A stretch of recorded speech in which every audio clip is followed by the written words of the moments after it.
Hello friends, आज हम लेकर आए हैं उद्धव गोपी संवाद भाग 3। उद्धव जब मथुरा लौटने की तैयारी कर रहे थे तब उनका हृदय परिवर्तन हो चुका था। वे जो ज्ञान और योग के मार्ग पर थे, अब प्रेम और भक्ति को सर्वोच्च मानने लगे थे।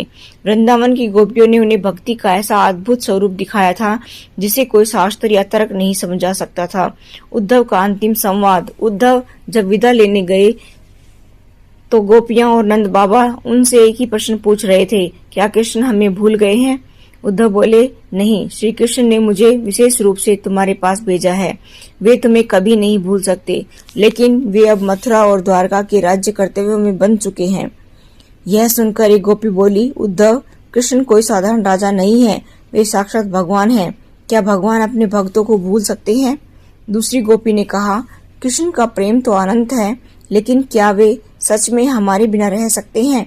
हम तो उनके बिना केवल जीवित प्रतीत हो रहे हैं, परंतु वास्तव में हम तो उसी दिन मर गए थे जब उन्होंने वृंदावन छोड़ा था। उद्धव का प्रेम में डूबना। उद्धव यह देखकर भावुक हो गए।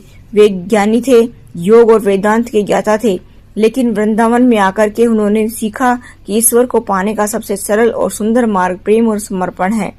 उन्होंने कहा, हे गोपियों, तुम सबका प्रेम अनुपम है।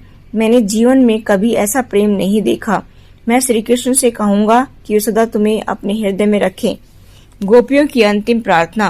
गोपियों ने उद्धव से कहा, उद्धव, जब तुम श्री कृष्ण से मिलो तो हमारी ये प्रार्थना कहना कि यदि वे हमें भूल भी गए हों तब भी हम उन्हें नहीं भूल सकते।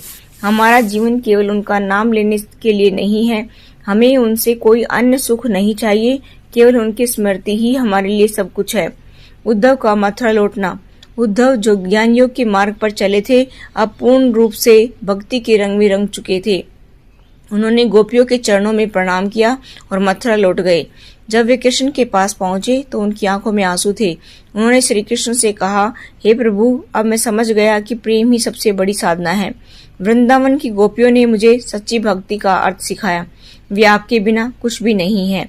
कृष्ण मुस्कुराए और बोले, उद्धव, वृंदावन में प्रेम ही सांस लेता है।